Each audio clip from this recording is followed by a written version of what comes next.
আসসালামু আলাইকুম রহমতুল্লাহ বরকাত। আপনারা অনেকেই লেবু চাষ করতে চান, বলেন কোন লেবুটা চাষ করব। দেখেন একটা ছোট একটা গাছে কি পরিমাণ লেবু হয়েছে, আমার হাতের থোকাটায় দেখেন কতগুলা, 1 2 3 4 5 6 7 8।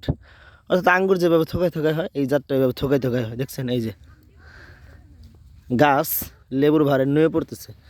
এটা এখন হারভেস্ট করবে না, এটা হচ্ছে এই কিছুদিন পর রমজান এই লেবুগুলো হারভেস্ট করবে, তখন প্রচুর পরিমাণ দাম পারবে। এই যে একটা গাছে দেখি, একটা গাছে কয়টা লেবু হয় আপনাদের, আমরা এই দেখেন ছোটো একটা গাছ, এটায় কয়টা লেবু আছে একটু গুনে দেখি। হ্যাঁ, 1 2 3 4 5 6 7 8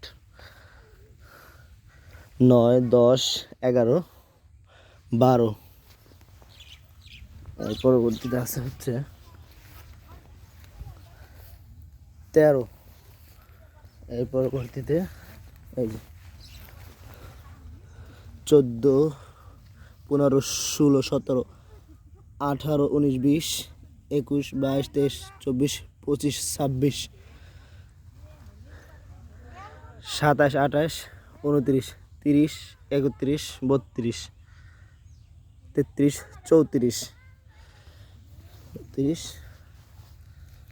এই যে 35 36 37।